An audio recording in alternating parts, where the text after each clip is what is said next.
Hey, Lincoln. Hey guys, can you hear me? See. Yeah. Yep. How are you? I'm doing well. How are you? Yeah, good.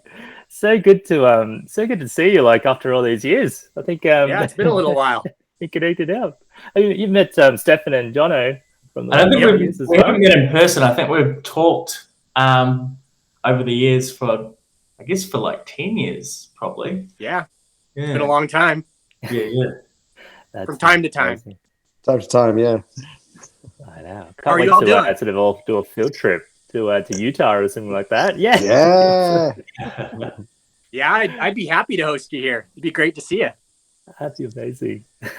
Yeah, we're doing well. I think we've got Omicron over here, so a lot of people that we know have sort of just been bunkered down. I think Jono, and we were just saying earlier, a couple of our friends as well. Yeah, my mom's in St. George, so she was telling me all about how Utah's handling it and how it's just crazy over there. Yeah, it's very different. Utah is a very conservative place, especially compared to Australia. And conservatives tend to value not being told what to do more than not getting sick. Oh, yeah, it's true. It's any state. More sickness, yeah. Yeah. But it doesn't, of course, discriminate. We have very high levels of Omicron here as well. So just because people don't like to be told what to do doesn't mean that Omicron cares. That's science. That's science. That's right. We're starting to get those protests down the street, and Novak Djokovic and all those supporters are just rallying on the streets. So I think the Australian government's making some friends but making some enemies as well. Yeah. I think COVID though is going the way of like Spanish influenza, right? It's starting to. I mean, even Omicron is a lot more, moderate, and the evolution of viruses is generally that they become less deadly and more spready, right? So my impression is that at this point, Omicron's mainly annoying because it's filling up hospitals, not because it's killing as many people. And then when you fill up hospitals, then people who really need attention can't get it, and that kills people. So that's right. There's definitely some real challenges there. But yeah, I agree. From an evolutionary perspective, it's a good thing because Omicron's outcompeting more deadly versions of COVID, and soon it will probably just have to be something we accept like the cold. Yeah, and we just got to flatten that curve. But it's been a great sort of silver lining of accelerating all that research into healthcare. With mRNA and now just as the funding is all over. And long bio is just us as an amazing place to be right now. We've got a few guys in Australia looking to set up the fund. One is called the Aging Decelerator, and they're looking at Web3 to sort of raise the money to actually invest in these sort of longevity focused research. And the billionaires and with Brian Armstrong jumping on board along with Bezos. And I don't know when Elon's going to come around, but hopefully he does. You never know. He likes to be surprising. Yeah, that's right. I can't tell whether he's trolling or not. I thought his statements on longevity were interesting. I mean, they kind of make sense. Like generally, you need to wait for thinkers to die before the next kind of generation of thinking can kind of come to the front. But I don't know. I couldn't figure out if he was trolling or not. I think he likes that you don't know for sure. Yeah. I think that's a real troll. That's a real troll, is that you just don't know. Like you just said, birds don't exist as well. He supports that now. That was good trolling there. He probably doesn't have a firm conviction either way himself, right? Maybe not, and maybe that's why he likes to kind of walk the provocative middle ground so that he can tease out what he wants to be. Yeah, which is fair, right? Don't we all need to do that to some extent? Exactly. He needs that narrative as well. Just say, it's okay to say we want people to live longer and indefinitely because of that billionaire mindset. He doesn't want to get that backlash as well that Bezos is getting.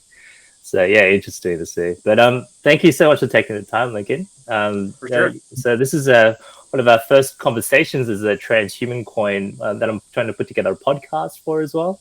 And I know, from the discussions with Stefan and Jonathan, integrating, essentially your memes, integrating your philosophy, integrating your movements is sort of the article that you wrote back in 2012 it sort of triggered our discussions around having this conversation with you. And Jonathan, with that background as well, meeting you in person, it'd be great to sort of have that discussion around the movement overall. And I guess talk more about Mormon transhumanism, what your journey has been like so far, and then how do we sort of grow this movement in this? I feel like we've turned a new corner around with Web3 and how we're getting the funding to support these sort of things. So we can talk about Transhuman Coin and some of the things you've been posting as well on Facebook on these rebasing DAOs and a lot of things that are really exciting right now. Cool. But yeah, let's do it. Put together a quick agenda there, and I'll hit the record button. Yeah, we can go from there. Sounds fun. Awesome. I guess, keen to get your perspective, Lincoln, on your journey so far as part of this transhumanism movement, how you started. What was your origin story? Yeah, sure. I like to tell people that I've pretty much always been a transhumanist, but I didn't know the word until later in life. I was raised by a man who was a software engineer back before it was popular to be a software engineer. I'm pretty old. And my father, of course, was even older. He's dead now. But I was raised by somebody who loved technology, who loved computers, who shared that with me from a young age. And he was also a religious person, as was my mother. They were both Mormons. And for them, science and technology, as they presented it to me, are perfectly compatible with religion. The kinds of lives that they aspired to live, the kind of life that they taught me to try to live, was one where we lived and expressed the virtues that our religion taught and did so in a way that was compatible with the best understandings of science and with the use of technology in our lives. And there just never was something in my upbringing that presented some kind of conflict between the two. Of course, there were other people who told me along the way that there were conflicts that needed to be resolved or couldn't be resolved in some cases.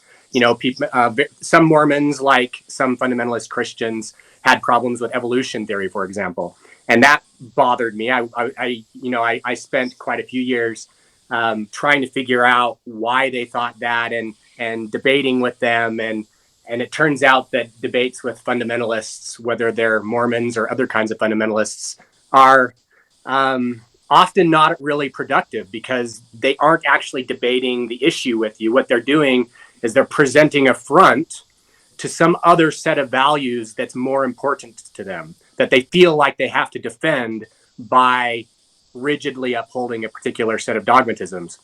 And so you can debate something like evolution with them for a theistic evolutionists from like quite a young age. Say again? Were you a theistic evolutionist then from a young age? As in like yeah, okay. For sure.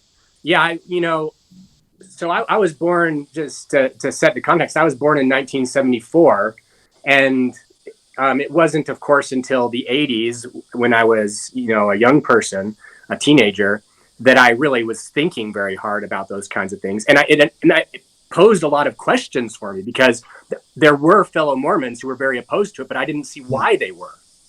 And in particular, some people don't know this about Mormonism, well, first of all, let me say Mormonism is a Christian religion.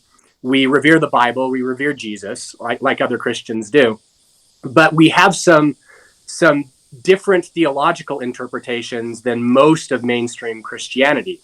And one of those things that's different, and I think different in an important and powerful way, is that Mormonism teaches that humans can and should evolve into godhood. We emphasize that. And so for me as a young person, I thought, well, if humanity has this destiny that we're supposed to evolve into godhood and become as God is, why couldn't that evolution have started with much simpler organisms and life forms a long, long time ago? Why do I have to interpret the creation story of the Bible literally? There's lots of things in the Bible that we interpret figuratively. Why do I have to interpret a 6,000-year creation literally? That just seems silly to me. But of course, it doesn't seem silly to everybody. And so, yeah, I debated it with a lot of people, but I grew up and became increasing. At first you ask yourself these kinds of questions as a young person when you see adults and other, authorities in your religion who are strongly opposed to it. You wonder, What do they know that I don't know? What do they see that I don't see? But as you get older and you become more comfortable with what you think and the way you see the world, the way you were raised, the way, the way you feel about things, that fear that they know something you don't kind of subsides, because you've talked with them a lot and you realize they don't have some kind of deep persuasive argument that you don't have access to. And you realize, you know what, the science on this just is probably right. And I'm going to go with it. And not only am I going to go with it, I'm going to tell them, listen, why are you afraid of it? It's perfectly consistent with your theology if you look at your theology in this way. And so I had a lot of conversations like that over the years. But anyway, the question was, how did I come into transhumanism? Well, it wasn't until years later. This would have been in my 20s. I actually had gone through a faith crisis, became an atheist for a period of time for other reasons besides those that we just talked about. And while I was going through my faith crisis, I began to encounter various people who were transhumanists, although I didn't know they were at the time. I just knew what ideas they were talking about. And as I started reading the ideas that they were sharing, I started to really enjoy them and find a strong resonance between them and my own thoughts, and between them also and things I had hung on to from my childhood and my upbringing that I still really valued, and that I hadn't really found expressions for among secular persons.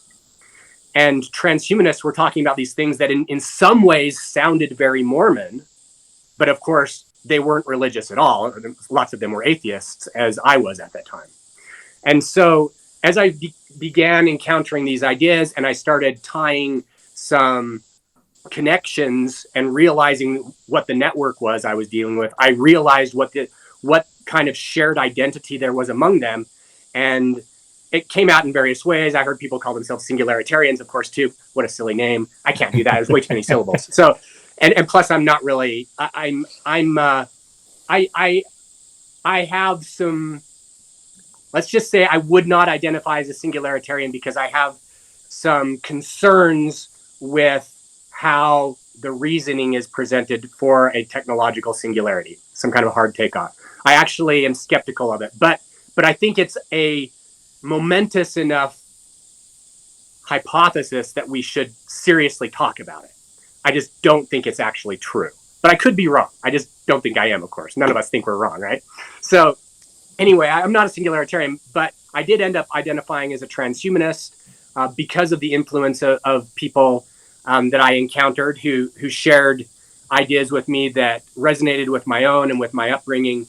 And as a consequence of encountering transhumanists, not only did I end up identifying as a transhumanist, but it also, along with some other influences, began to rekindle my theism, my faith in God, for reasons that, of course, are somewhat bizarre for theists, because most theists don't see God the way that Mormons do.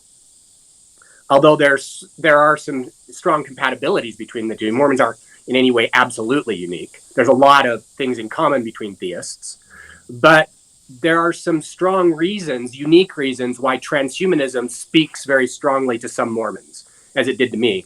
I realized I had always been a transhumanist. I realized that some of the reasoning that transhumanists used for their worldview reinforced aspects of the faith that I had lost.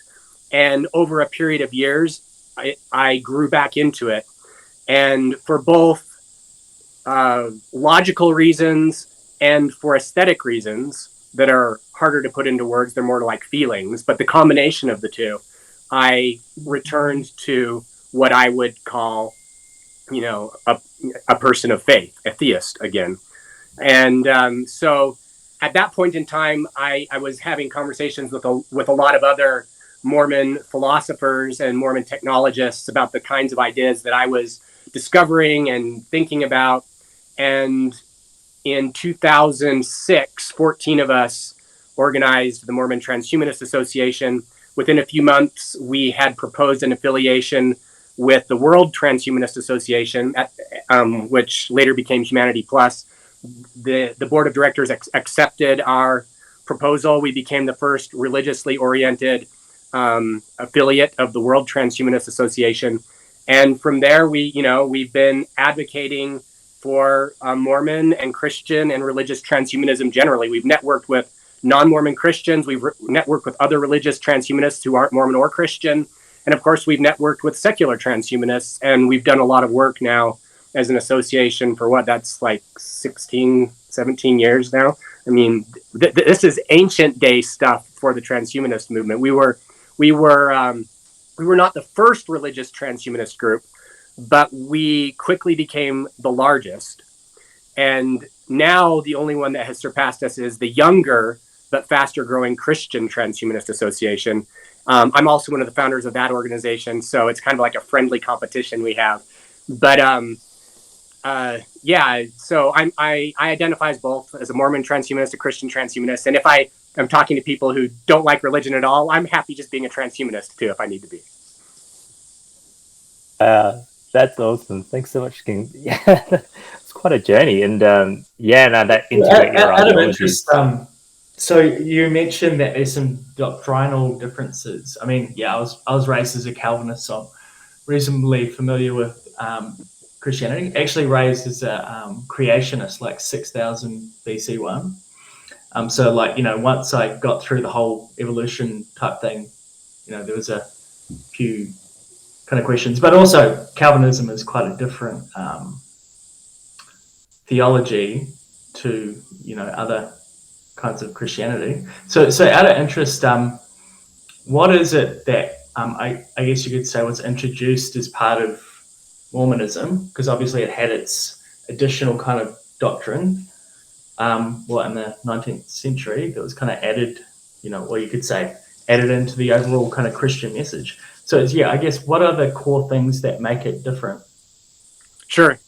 Yeah, I like to tell people that Mormonism is a particularly immersive discipleship of Jesus Christ. And what I mean by immersive is that in Mormonism, it's not so much a religion about Jesus as it is a religion that strives to be the religion of Jesus, to emulate Jesus, to do the things that Jesus did, to take on the identity of Christ with Jesus and do those sorts of things.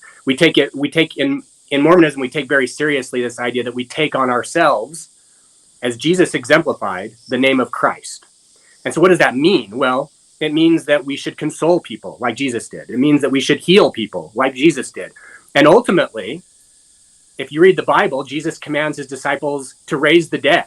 And his disciples talk about a day when they will be transfigured from mortality to immortality. And if these are the kinds of things that the disciples of Jesus talked about 2,000 years ago, without the sorts of technological means that we're now more easily able to imagine, then why shouldn't we take that even more seriously today than his disciples 2,000 years ago? So that's one of the things, is that, Mormonism takes very seriously this idea that we should become like Jesus, like God. Mormonism is also a very philosophically materialist religion. And what I mean by that is that in Mormon theology, God has a body. God is not an ephemeral essence or something like that. God is not immaterial. In Mormonism, God has a body, and God is a community. There's more than one person that forms this community of God. As Joseph Smith described it, humanity should become God the same way that all other gods have done before. And he said that's by going from one small capacity to a greater capacity, and grace by grace on until we become gods ourselves, as Joseph Smith described it. Quite different to kind of Enlightenment Calvinism, definitely. Yeah. There are many interpretations of Christianity, of course, which put a chasm between humanity and God. We're different in kind in a lot of ways. God may be, without body parts or passions, as some Christians describe it. In Mormonism, God very definitely has body parts and passions, and we do too. And Mormons take very seriously this idea that we are children of God, not in the same way that I'm a child of my immediate biological mother and father, but in a spiritual, or maybe if we want to use a secular word, a mental or informatic sense, perhaps. We are the children of God. and we have potential to evolve into godhood if we make the right kinds of choices as a community, not just as individuals. It's about all of us together. And in fact, that's another interesting thing about Mormonism compared to some forms of Christianity, is it's nearly universalist. Almost everybody goes to heaven in Mormonism. The only exceptions are people who don't want to. People are judged according to their desires in Mormon theology. Again, the opposite to Calvinism, which is predestination, and the chasm is that. Yeah, so some big differences. And so these ideas that humanity can evolve into godhood, that God is embodied, it's philosophically material. Even spirit in Mormonism is in our scriptures. It says that spirit is matter. There's no such thing as immaterial matter. It says all spirit is matter. And so this is coming from 200 years ago. What did Joseph Smith have in mind, the founder of Mormonism, have in mind when he wrote that in our scriptures using the voice of God? I don't know for sure what he was thinking, but I like to think that he was just talking about modern information theory, but in a very, archaic sense, ways that we had to still adapt and improve over time. That's awesome. I love that interpretation as well. Me growing up in China, it was a very secular sort of environment, but there was sort of Buddhist elements throughout the entire population. It's just part of the culture of Confucianism. And when I came to Australia with my parents when I was 7 years old, still quite a blank slate. We went to churches every Sunday, essentially being part of society that way in Tasmania, this little island off Australia at the bottom left. And, I sort of really appreciated the Christian values that were preached, because it really did sort of help us integrate, with the society there, and help me learn English and, being part of that community through song. What was really interesting is that as part of my journey, when I started on my career and started thinking about these sort of things again, sort of revisiting as an adult, I started to think about, the technologies that eventually, like you say, would help us become, almost have godlike features. Because when I was doing my research around the future of AI and, how these brain-computer interfaces were going to convert us into information theory, almost converting our stream of consciousnesses, and Stefan has other opinions, into pure information. That, in its sense, if we become part of physics, as in become the actually fabric of space-time and the physics itself, and that's something that when I heard from essentially this is what Stephen Wolfram's thoughts on the Ruliad, right? It's starting to sort of converge again on the theism side, because it's purely going, okay, well, this is our space of physics that as we know it. Then there's the concepts of the multiverse, and what there are other physics out there, and then what is it ties in with this Ruliad is this all possible rules that can actually happen, and computation being a way for time to be represented in this flow. So there's sort of a lot of concepts. It's like, I started out being sort of, being in a sort of secular environment, got introduced to theism, and then I sort of went back to sort of the secular side when I sort of looked at scientific aspects of it in my careers. And then now I'm just starting to look at, okay, how can you be a theist? How can you be an atheist in a world where there's so much physics that is undiscovered still? And it's sort of trying to tie in that narrative. And it's like, well, what is it that we want to integrate? And I think it was a really interesting journey that you went through, Lincoln. Hope you don't mind delving into some of those things that you mentioned earlier.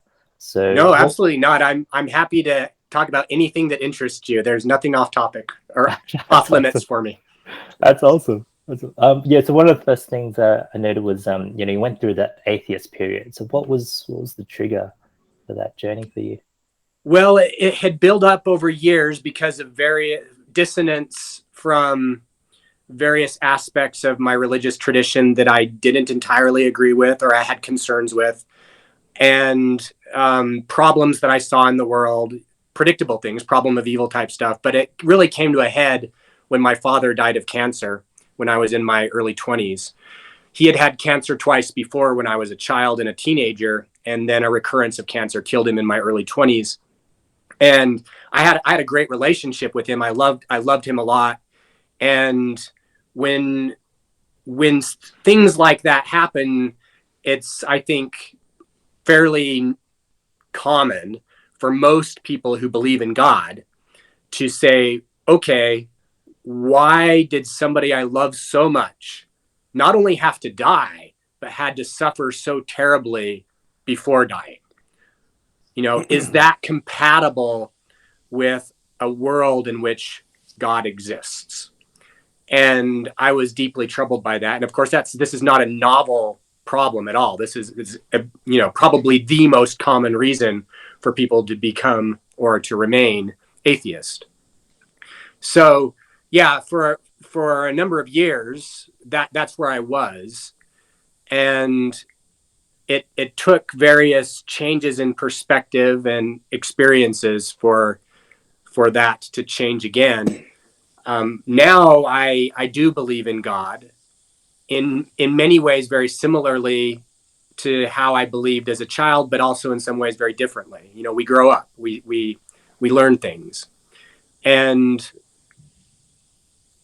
the God in which I put my trust is a God that we like whom we should become, and that motivates me and people around me, my family, many of my friends, to aspire to be better people, to be kinder, more loving, more compassionate, also to be more creative and to be more courageous. These are the kinds of virtues that we attribute to the God in which we place our trust, and that motivates us to live certain ways. And you mentioned a few minutes ago, Peter, that as you encountered some Christian values, you liked how they influenced you in the community. And I think that's very often true. The real challenge, of course, with religion is that it's such a powerful social technology that can cut both ways, right? Religion is powerful enough to do very horrible things socially, but it's also powerful enough to bring us together and motivate and inspire us to do wonderful things. Religion is social power. So one of the pragmatic reasons that I often share with people that I think they should seriously consider being religious, even if they're atheist, which might sound funny, is because religion needs to be shaped and practiced by people with values that are life affirming and human potential affirming, and that are not escapist and nihilistic, that seek to build heaven and divinity and beauty here in this world, and not seek to destroy this world and escape to someplace else where supposedly some God will reward a few people that said the right words and damn all the rest of us to hell. Religion shapes our world in so many powerful ways. We need good, life affirming, world affirming people to be religious and to embrace the power of religion toward good ends. Because if we don't, the fundamentalists who want to destroy our world because they're all looking forward to some other better world, which I don't think exists, they'll use that power against us. So I guess just on the, you're talking about the fundamentalists and things like that. And I guess when I look at, say, Christianity, I kind of almost see it like co-branches, where you start off with kind of Judaism, which got some splice with, say, Greek thinking, in the first century, which gave us, the first, you could say, New Testament books prior to the Old Testament. And you kind of got the first fork where rabbinical Judaism split from Christianity, kind of in the first, second century after, the sacking of Jerusalem and things like that. And then the next one being the kind of the Trinity with the Council of Nicaea, where they decided, okay, we're going to ditch Arianism, which kind of led to a fork, you could say, with what became Islam in the future. Then, with the, I guess you could say, with the Reformation, Luther, Calvin, you started getting that split between works versus, as you're saying, the more kind of, no, God is really this universal thing. And so for you to do good works and for it to matter would be taking away from the nature of what God is. So therefore, what you do is irrelevant. and so in some ways, yeah, there is kind of a nihilist element in, I would say, Calvinism as an example. You know, and that in many ways, I think, led to the death of Christianity in the Protestant society, because I would say the fundamentals of the Reformation was very logic heavy and nihilistic, I would say. And then obviously with Mormonism, it's more interesting because you kind of had, you could say, a new prophet come in with new thinking. Now, obviously, you know, new thinking, you know, new allegory. Personally, like I kind of see these things as allegory, and I'm more interested in the fundamentals, as you're saying, in terms of how it drives people's lives as a kind of social technology.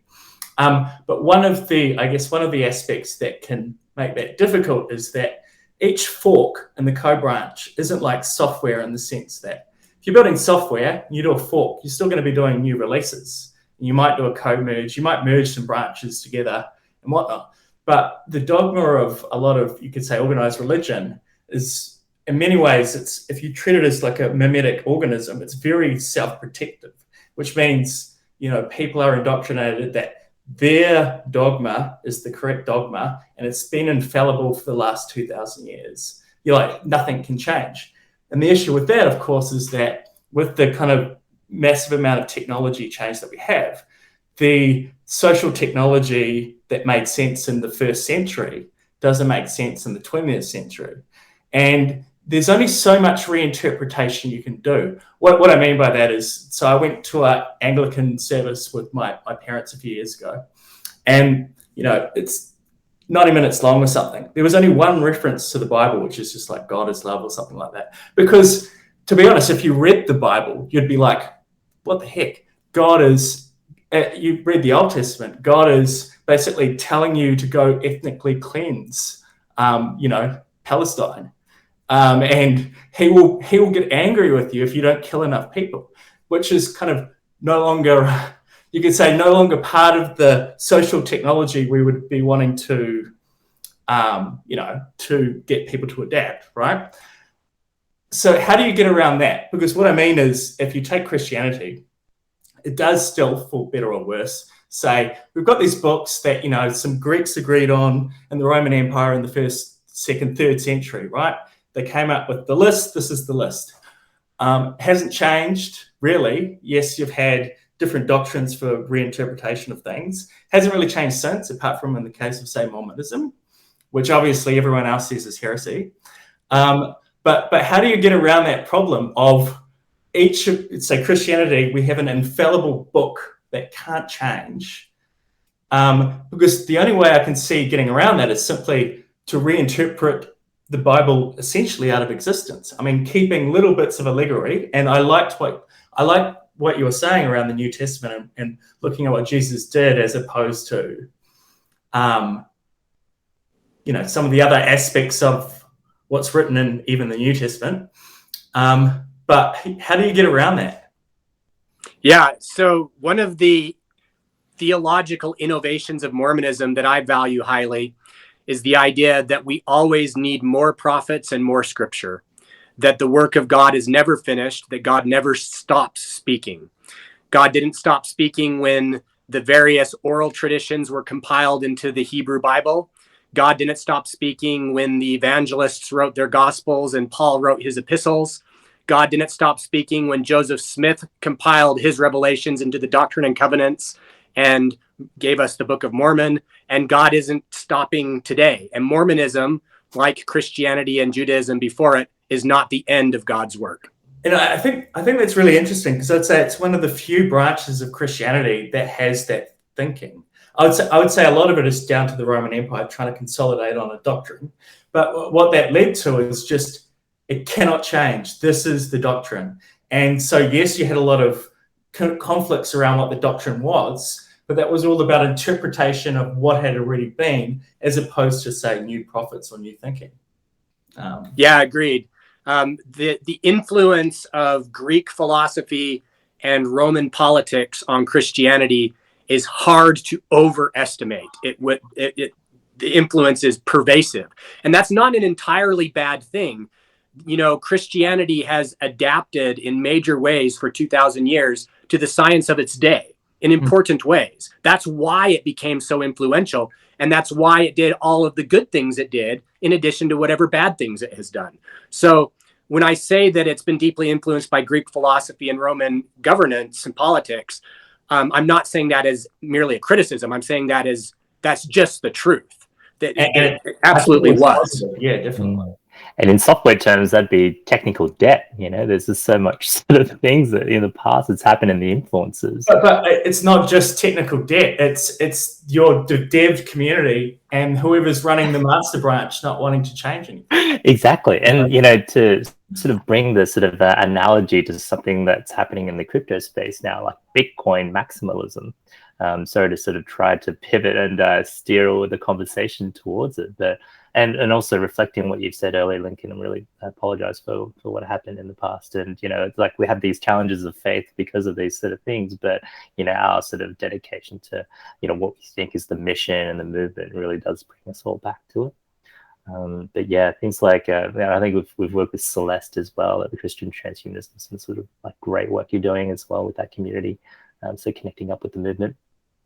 But yeah, with Bitcoin maximalism, I mean, it does feel like it's a religion. I mean, they've got their own sort of city now in El Salvador, Bitcoin City, and, you know, that legal tender over there. It does feel like, you know, this is the start of the Vatican for Bitcoin. What are your sort of thoughts around that? Those two concepts of the religion and the technology side being integrated.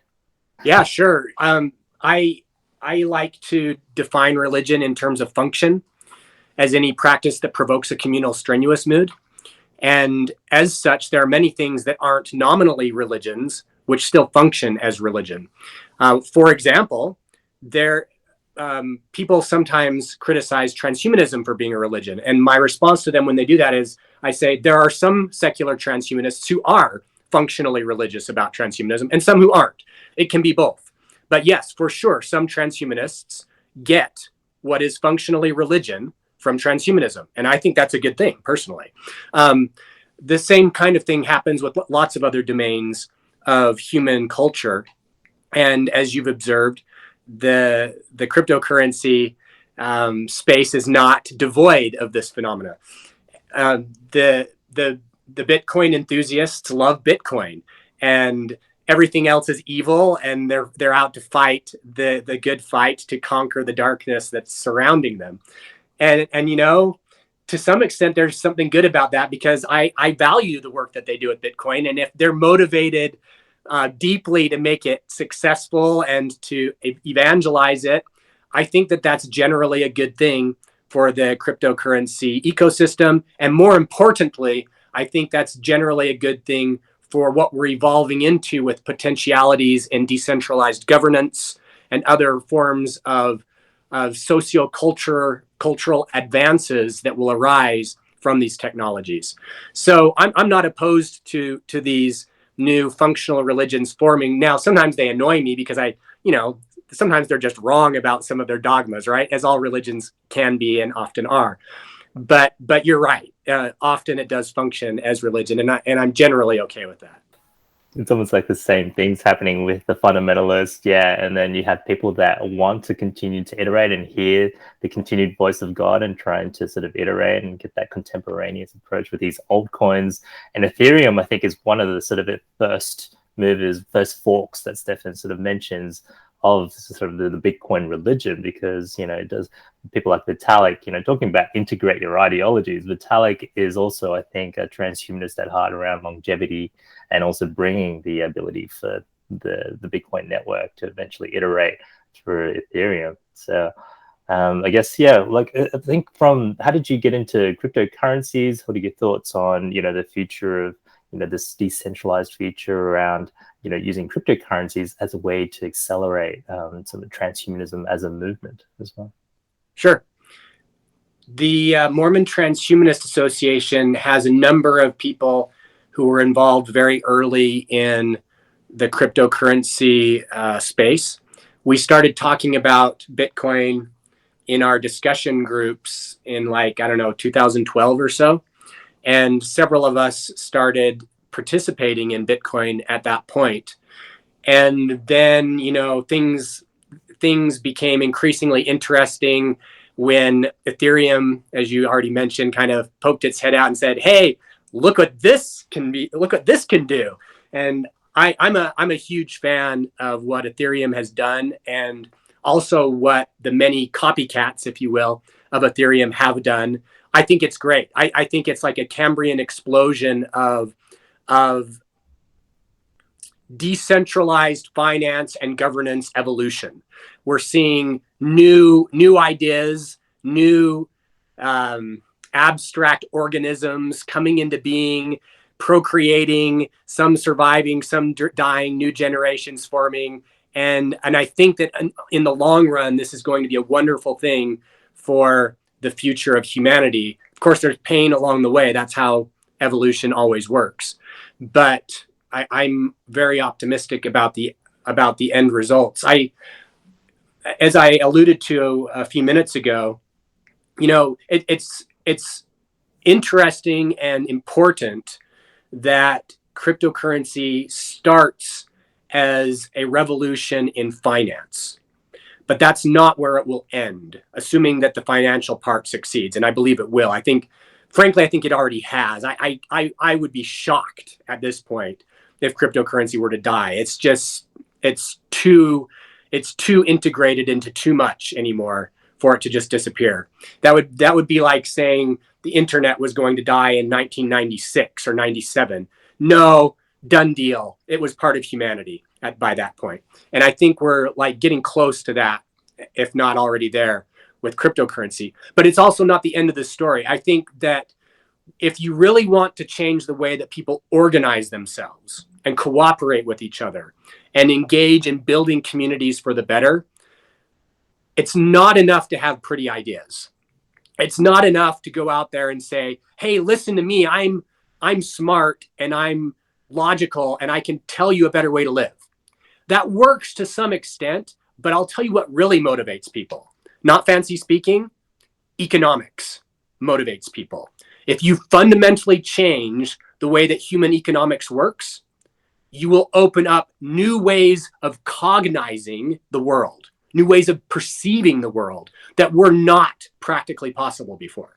And that's what we're doing with decentralized finance and cryptocurrency, is we are rearranging the economic structure of the world, and we're opening up new cognitive possibilities as a consequence. And when that happens, we will have the opportunity to change how we govern ourselves, how we relate with each other, and how we organize our world. And I think that there's strong reason to believe that as we decentralize power, that naturally increases the incentive for cooperation. And if you take that to its limits, the incentivization for cooperation to its limits, it becomes practically indistinguishable from compassion. Yeah. So I think that fundamentally, we need to decentralize economic power in order to create a far more compassionate world. And I think that this is, of course, highly compatible with the best angels of transhumanism. The best angels of transhumanism, of course, are not just about changing our bodies to be better, but about changing our relationships and our world to be better for those better bodies, for those better brains and minds to live in. Because we know most of us aren't stupid enough to think that all that matters is me. All that matters is my body and my brain. No, we are so integrated with each other. That's just how it has to be. So we have to figure out ways to live with each other in better ways, more in kinder ways, more constructive ways, more cooperative ways, ultimately more compassionate and more loving ways, I believe. And I think that what we're seeing with the creation of decentralized technologies and the economic incentives being driven into them is a major, major step in that direction. That's so great to hear, Lincoln. And the super well-being pillar of transhumanism, exactly what you're talking to. The Maslow hierarchy of needs is not enough just to, try to make yourself happy. You need to also self-actualize and then help others self-transcend beyond for others. And I think that really helps others sort of achieve that sense of purpose and mission to bring real meaning to their lives. And also that empowerment with economic incentives These sort of things we're trying to do, with Transhuman Coin, because we looked at the community and we said, how do we empower them to find an economic incentive to opt into this movement, this philosophy, this ideology? And I think, we've done, with Africa as a sort of example, the crypto first, but, a lot of them are still very sort of in a religious sense. So we're trying to integrate the ideologies there as well with transhumanism and cryptocurrency. I think this Venn diagram of all these things that people will be interested in. But yeah, that's really great to hear. I'm not sure if Jonathan had some thoughts there. Oh, I agree with you 100%. I think that if there's financial benefits, and people can see them, see it changing their lives, just like I think within Mormonism or Christianity. A lot of times people need a little bit of an incentive. And so like with Christianity or Mormonism, a lot of times the belief is that as I live a better life, I receive more blessings from God. And I believe that's it. Even with things like a transhuman coin or other cryptos, as things like proof of as I do more work, as I deliver something more, I will get a benefit from that. And as I create more community within a cryptocurrency, or as I create more use cases, I can also receive more benefit in that regard as well. And I think through that, people, I guess, it's sort of a way of evangelizing the message for the currency. And it's interesting that historically there's been a lot of figures in the transhumanist movement involved in this sort of cryptocurrency and the technologies, like Hal Finney with Bitcoin and Vitalik, and then with Pulse Chain and Hex, with Richard Hart making that donation, to, managing, essentially affecting that $27 million donation to the Sense Foundation. I think there's sort of almost like a natural affiliation of transhumanists and the early adopters of technology to eventually get there as well. And now with Brian Armstrong and the New Mint, essentially, that initiatives, I think we're going to find a lot of opportunity for cryptocurrency to make a huge impact for the good in this research, whether it's longevity and transhumanism. Have you ever thought about whether Mormon transhumanists would look to try to empower their communities with some token to help, I guess, accelerate that movement as well? Yeah, there have been discussions along those lines. We've considered modifying the Mormon Transhumanist Association to be governed by a DAO. We haven't done that. We've talked about it. Maybe it'll happen, maybe it won't. We've talked about creating various other blockchain implementations for various other purposes. For example, one of the things you do when you're sitting around and talking with people that you have deep ideological commonalities with is sometimes you speculate wildly together. And one of the things that I've speculated wildly on with some of my friends is, how could we use blockchain to create what the scriptures, what Mormon scripture calls a celestial community, where everybody has what they need and more. And, maybe something like along the lines of a universal basic income. How could we implement that on a blockchain? And so, yeah, the speculations, of course, happen regularly. They're fun. But at a certain point, of course, it's more important. I don't know if it's more important. Speculation, actually, I think is important because that's where the creativity comes from. But it's equally important that you do something about it with your best ideas. And Mormon transhumanists act pretty frequently on good ideas. We build businesses. We build other organizations. We help others build other organizations. We engage in conferences and advocacy. And so, yeah, at some point, it wouldn't surprise me at all if you see something on the blockchain related to Mormon transhumanism explicitly. But I'll tell you this, already implicitly, there are a lot of Mormon transhumanists that are involved in blockchain projects already, and our worldview is influencing that. How big is the Mormon Transhuman organization? There's about 1,000 members now, varying degrees of publicly identifying as such and engaging in it. some people just kind of passively identify as it, maybe participate in a discussion here or there. Others, of course, are very enthusiastic and outspoken about it. But yeah, there's about 1,000. And then the Christian Transhumanist Association passed us up in size, I want to say a year or two ago. And I think it's at around maybe 2,000 members now. I've lost track of the membership on that. I serve on the board for both organizations at this point, but I'm not in the management of either organization. Other people manage both of them, and I serve mostly as an advisor at this point. Yeah, you do have a terrific team, and I know Kennedy from the US Transhumanist Party is saying praises for your ability to the organizations to be able to execute on those ideas with the team and logistics. So is like, compared to the USTP, you guys are, have your, your game on most of the time on that. And also, sometimes we also know best the problems of our own organizations. So when he says that, he's thinking of all the headaches he has had. We've had our fair share too. We just don't publish them like he doesn't publish all of his. He's so diplomatic. I love it. He's very transparent in the things he does. But also, I wanted to mention, the collaborations. I'm really open to sort of having that collaboration, whether it's with Transhuman Coin or Transhumanism Australia with the guys up here, with the Mormon Transhumanists or the Christian Transhumanists. Because we've been working with the guys like Ben Goetzel at Singularity Net and Proof of Humanity, which is implementing a UBI based on the peer-to-peer validations of unique humans on the blockchain, on the Ethereum blockchain.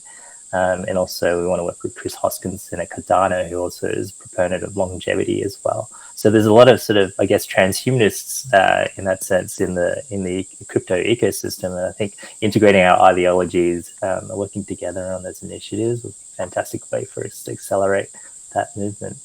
If you have some ideas. For sure. Transhumanists generally, I just find them to be inspiring people.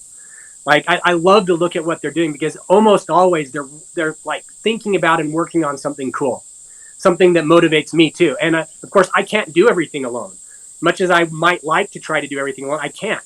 And that's okay, because we've got a lot of people working on lots of cool things, and that's what will shape the future, is lots of good people working together and lots of different skill sets, lots of different perspectives, but still some commonality in the most important goals. Yeah, that's what we're really awesome about. It's like united behind that mission. Like looking at the chat groups that we have for the Transhuman Coin guys, sure, you have this sort of extremely diverse 21,000 type of people. There are probably only 2,000 that are online, really like looking into the chat. That they're actively sort of saying, how do we accelerate transhumanism, because we want Transhuman Coin to do well? Or there's transhumanists that are saying, how do we make this cryptocurrency do well? And how do we accelerate crypto adoption, whether it's in Nigeria with the government sort of, taking quite a defensive stance against it. They're coming out with their own central bank digital currencies. How do we educate sort of the politicians, the community at large about, what good can crypto bring to the world? I guess a question on this though. I completely agree on, transhumanists are inspiring, and I think the essence of what transhumanism is about, getting beyond like our current physical selves and getting beyond that is great. But in terms of making the overall movement mainstream, I mean, obviously with, there was the World Transhumanist Association, they rebranded to Humanity Plus. In Australia, like there's different political parties, but the one for more innovative stuff is called the Future Party. The only thing in my mind is just whether or not the word transhumanist can go mainstream, or whether you need kind of an associated brand for driving it. I mean, yeah, because naming is quite important. I forget, like Joseph Smith, when he founded his first city, he gave it a name. I forget what the name was, but I'm not sure if that name would have worked out. Like, and then, they moved to Salt Lake City, which I think is quite a cool name. But but like what I mean is, like, naming things is quite important. Yeah. And it's not that I'm saying, I think transhumanist, what it is and the essence of it is a good name. But then if you're wanting something to go more mainstream, I'm just wondering if there needs to be another name. So my position on this is that we don't need, or maybe we don't even want, everyone to be a transhumanist, for the same reason that I don't need or want everybody to be a Mormon. what I do need and want is for certain ideas to influence and shape where we're going together. And I don't think that transhumanists or Mormons can influence the future of humanity in ways that they're best at if they're too worried about watering themselves down to mainstream themselves. I think that there's something valuable about us being a little bit different, standing for something in a little bit more provocative way, a little bit more thought-provoking way. And so I'm happy that there are lots of people who are functionally transhumanist without actually calling themselves transhumanist. And I'm happy that there's some of us who say, but I'm a transhumanist. Look at me. That's what I am. And I think that both of those are important. And same goes for Mormonism. I'm glad that there's lots of people in the world who like Mormons. There are people who hate Mormons too. I do my best to try to change that. But frankly, there's a few Mormons I don't like, so I get it. But at the same time, I like that there are Mormons out there who are standing for our principles, our worldview, and saying we have something important to contribute. But for example, in Mormon scripture, it suggests that Mormons should be like salt. If all you have is salt, nobody wants to eat it. But if you spread the salt around, it makes for a great meal. And so I think that that's the calling that I aspire to. I want to fill my role well, do what I'm good at, and I want other people to do the same thing in their very important different roles. I want them to understand their roles, fill them well, be happy doing that. And I think working together in those different ways, we can make humanity better. Yeah, no, that's awesome.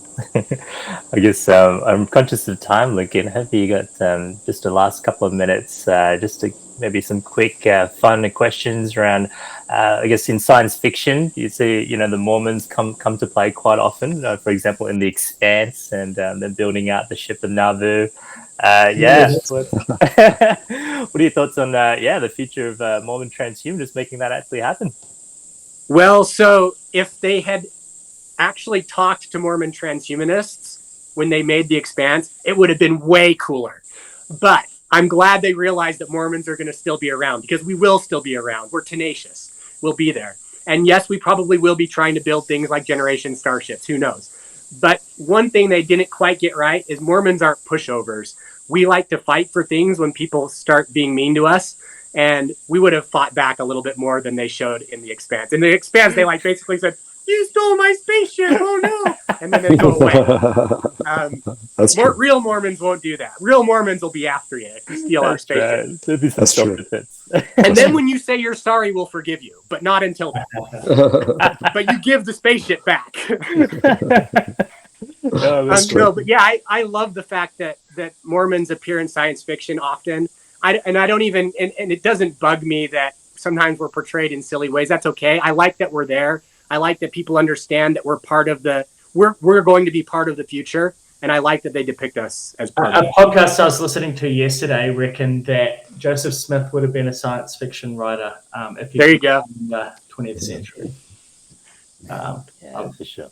Anyway. Well, if you look at Mormonism with an open mind, I would suggest that Mormon theology is science fiction. And I don't mean to disparage it by saying that. Mormon theology is about possibilities that are not yet realized for us, thus fictional. Yeah. And we need to do something to achieve them. And Mormon theology sets itself up in so many great ways to be consistent with, if we choose to allow it to be, which many Mormons do, consistent with science and technologies. There's, Battlestar Galactica is another sci-fi world that was deeply influenced by Mormonism. The original creator of Battlestar Galactica was a Mormon. Right. And the kind of the cosmology of Battlestar Galactica is thoroughly influenced by Mormon theology. And you mentioned The Expanse. There's tons of others too, where Mormonism has played a role in science fiction. And I think that's not accidental. I think that there's a lot in common between Mormon theology and science fiction. Yeah, and it's a really great guiding star to make that positive future reality. So, I really appreciate that we had this conversation, Lincoln. I'm looking forward to our collaborations and to our next discussion. And Jonathan, Stefan, thanks for joining as well. No, it's been great to actually have a chat to you. I mean, yeah, 10 years since I think I read your Integrate Your Ideology article. Yeah. Well, yeah, thank you for reading it, and thank you for the friendship that you have all extended to me for so long. I genuinely appreciate that. Sometimes people can be turned off by differences, particularly religious differences, and none of you ever has done that toward me. You've all been open-minded and kind and graceful and embracing and accepting, and I've valued that. So I thank you, all three of you, Jonathan, Stefan, and Peter, for that over the years. Thank you so much, Lincoln. Thank you. Looking forward to the next one. Great. And I'll send you a copy of the recording, and you can let me know if you want to cut anything out or anything like that. But I doubt I'll want to, but whatever you want, I'm Sure. I'm happy to share it when you share it with me. Will do. Great. And thank you so much. I'll put it on YouTube and I'll add to the podcast. I'll send you the link. Cool. To it. Awesome. Thank you. Look forward to it. Thanks so much, guys. Okay. Thanks. Talk to you guys Have later. a great day. See you. Bye. Bye-bye. Bye.